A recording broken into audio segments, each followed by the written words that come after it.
Okay, thank you, Irma. Another paper that offers as much food for thought.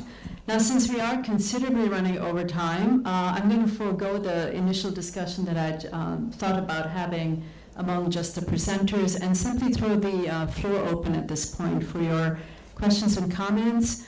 Do we have a microphone circulating, or can we arrange for a microphone to circulate among the audience? So please raise your hand and wait for yourself to be recognized. And when you do pose your question, please identify yourself, give us your name and your affiliation, and keep your questions, comments very, very short and succinct. Okay, the floor is now open. I see all kinds of hands shooting up. Okay, I think I saw you first. Here we go. Thank you very much for great presentations. Could you tell us your name? My name is Abdulhamid Bilici. I am a journalist from Turkey.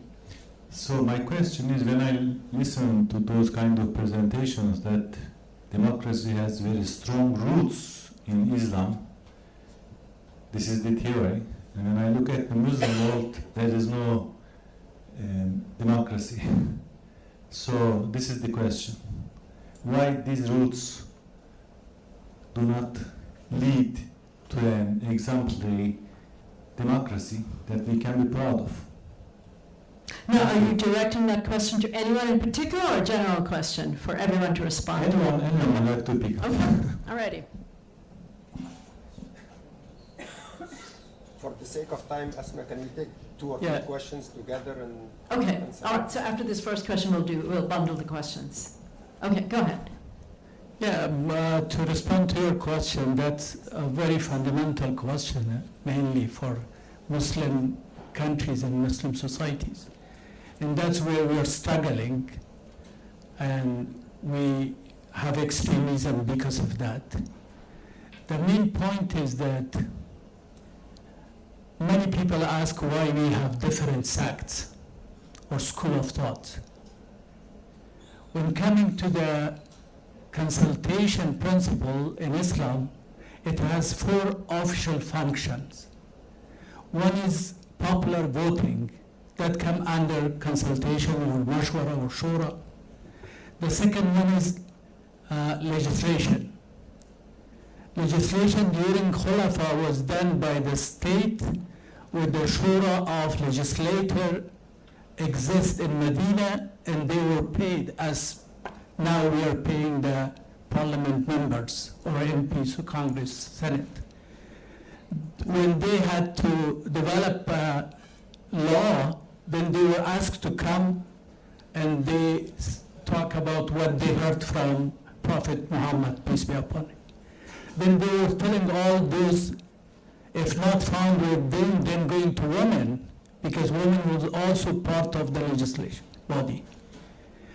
That is the second one. The third one is the appointment of big kind of important high-rank officers in the government.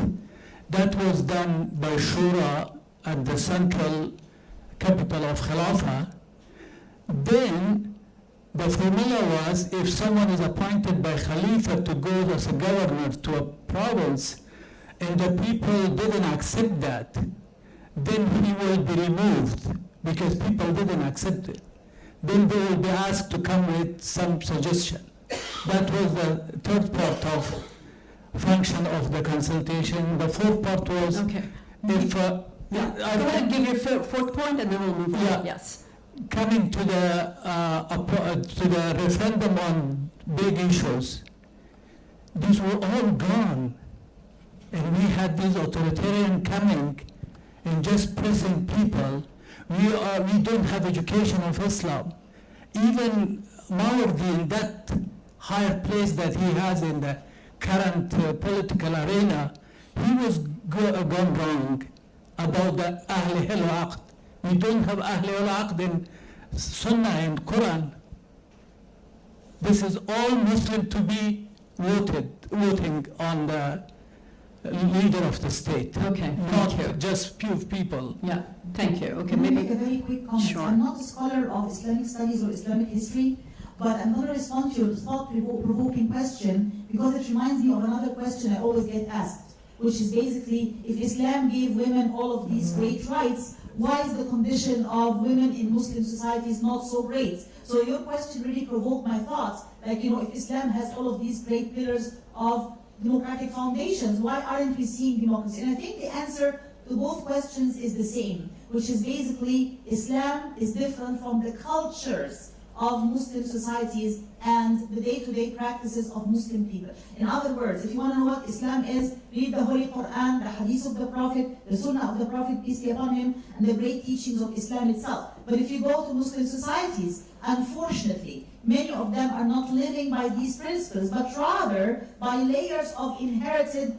generational traditions which bring about things like repression, autocracy, misogyny, sexism, discrimination, and the list can go on and on and on. So I think the short answer here is Islam is one thing, and the cultures and traditions in Muslim societies is something else. Okay, thank you. All right, if you could raise your hand again and identify yourself, and again, keep your questions very short. Please go ahead. Hi, good morning. I'm Esther Sigillo. I'm an Italian political scientist from the University of Bologna, and I work on diasporic activism. And I have a question for Sahar.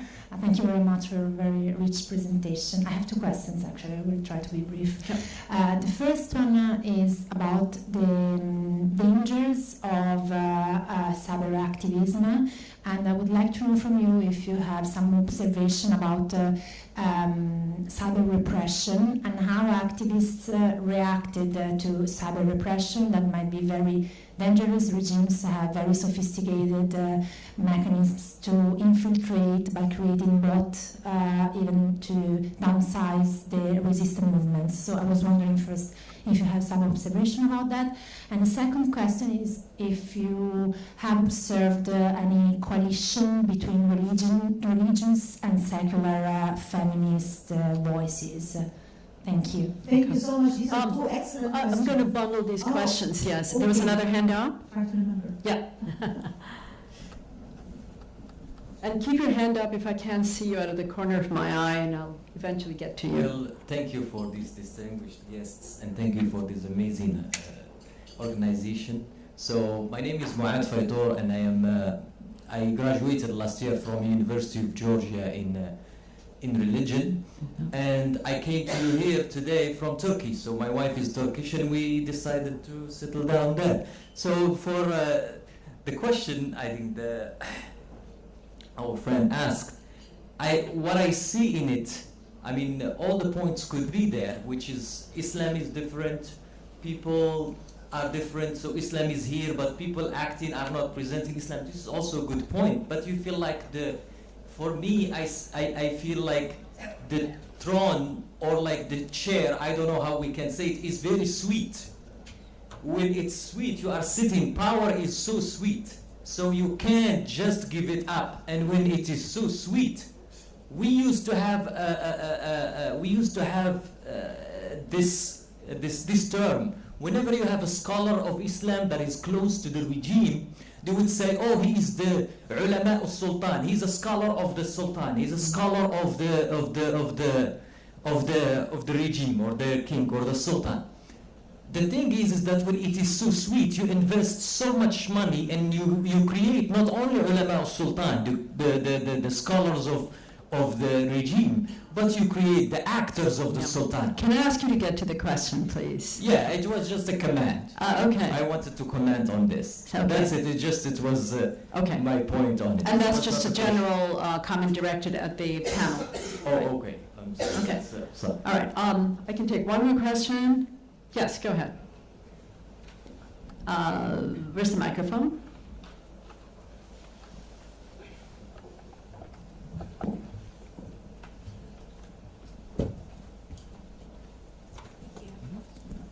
Hi panel, my name is Jillian George and I'm an intern at the Institute for Global Engagement and I'm a student at Pepperdine University.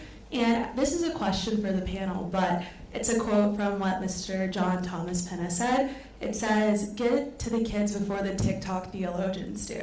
So I'm from America. I am a Christian, and I'm not very familiar with the Muslim world, but I'm interested in learning. But what is something that, as someone who wants to be an ally, but also someone as a member of Gen Z can do in order to continue the work that you're doing? Okay. All right, thank you. Great questions. You can respond in any order as you please. I'll respond quickly to the young lady. What's your name again? Esther? Thank you so much. These are two excellent questions. I'll respond before I forget them, please. Okay.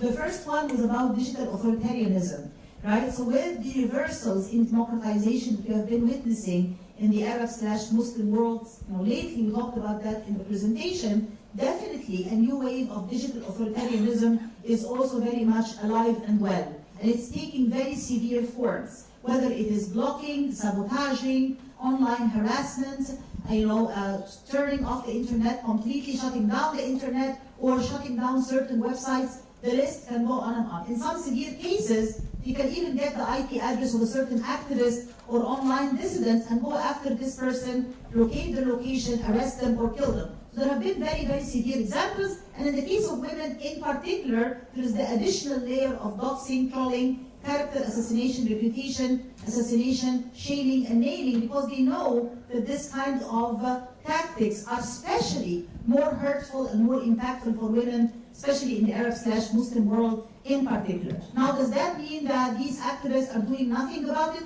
Of course not. They're finding new ways and tactics to try to circumvent some of these digital authoritarianism tactics and strategies from the regime. Therefore, we can say that there is some kind of push and pull, tug of war between the regimes on one side and the dissidents, activists, and opponents on the other side. And I think that this tug of war will continue for years to come. Every party or every group is going to invent new ways and new tools, and the other one is going to do the same, and it's not going to go away anytime soon. Sadly enough, however, there are those who stop their activism altogether, both online and offline, for fear of regime retaliation. And there are those who decided to exercise it from the diaspora. And there are those who decided to post anonymously, right? Just to do it anonymously in order to try to avoid the regime retaliation, right? But there are those who are still very courageous and bold and public-facing and using ways to circumvent these tactics. The second question about coalition building between the secular camp and the Islamist camp when it comes to feminist movements, I love this question, by the way.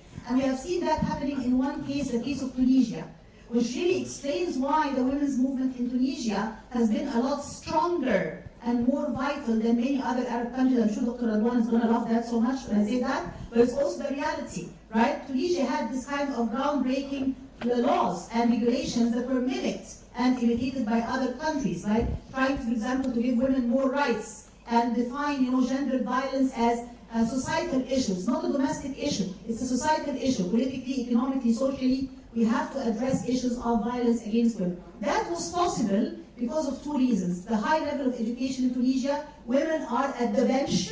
And I always say, if you're not at the table, you're going to be on the menu. In this case, they are actually at the bench, they're judges, and they were able to build successful coalitions between the Islamists and the secular and different ideological groups. So that explains why Tunisia in particular has been a success story to be modeled by other countries in the Arab/Muslim world in that regard. Thank you so much. Okay. I'd like to give the panelists who haven't spoken yet a chance to respond. Please.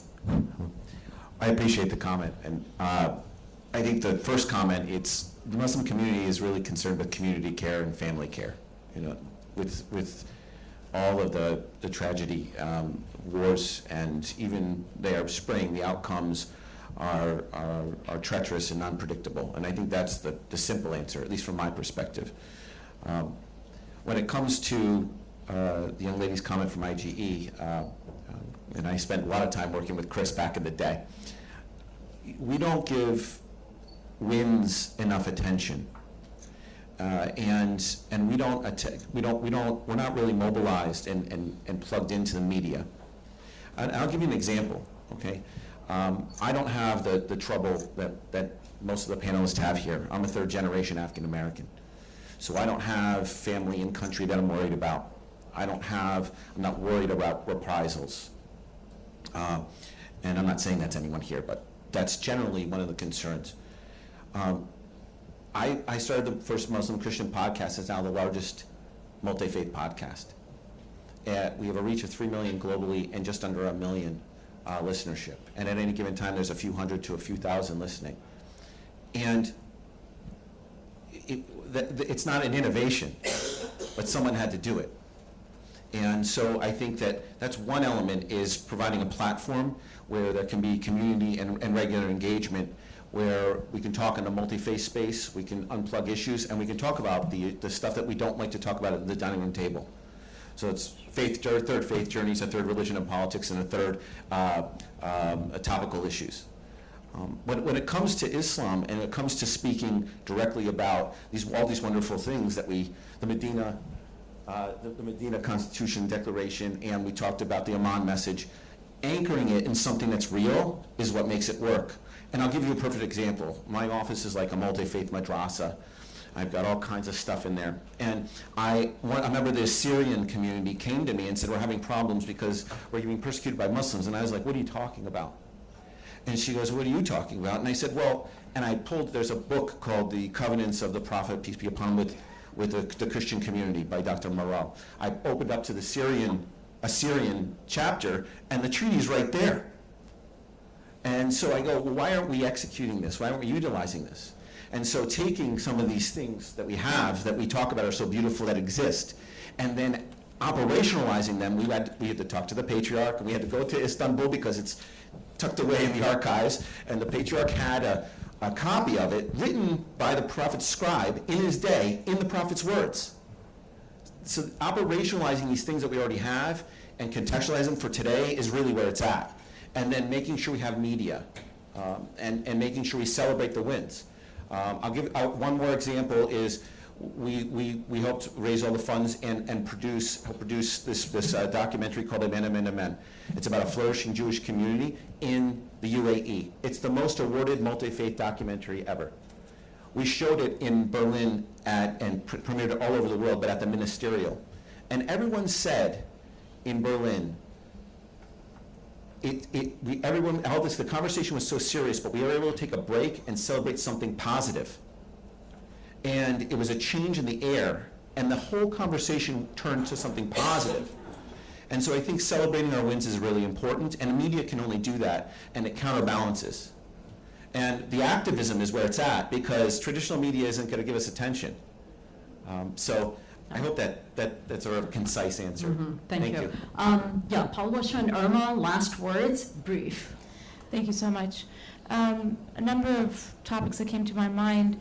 One, I just wanted to mention that I've been doing research since 2013 on women and Islamic constitutionalism, and looking at, there's many examples, like you mentioned Tunisia. We actually looked at Egypt, Libya, and Afghanistan in comparison, and the coming together of secular and religious women has been really important in all of these cases, and there are examples around the world of how this comes together. The work I've been doing at the United States Institute of Peace on working with religious women who are negotiating on the front line shows the really important work that religious women do, but also in conjunction with secular women in this space to negotiate for peace, and the activism that they do in peace building that's been very courageous around the world. Finally, I just wanted to end. There's a lot of questions about how did we get where we are. And I think there's, you can write papers and papers and papers on this. There's many different theories. Education is one of the keys that was there. Power corrupts is another big theory. The whole issue of the scholar of the Sultan, and Mavridi being one of that, and that we have the scholarship, just like we have patriarchy written in and writing women out of Islam, we also have that kind of writing Islamic governance principles out of Islam by scholars, by these sultans, the scholars of the Sultan. So I just wanted to mention those things. Thank you very much. Okay. And final comments from Irma. Okay, a really brief one. So I would like to address to the Gen Z who asked a question about what they can do. The only thing I think they can do it is to get good education, not only in the field of their interests, but also in different cultures. So when people understand each other, when they have mutual understanding, when they are not alien to other people, it is possible to find the ways to understand each other, and that's the solution, I think. Thank you. Thank Just you. one sentence. One Sentence. How about we continue the conversation over lunch? So, well, thank you all for this very rich discussion. Let's have another round of applause for our panelists. Thank you.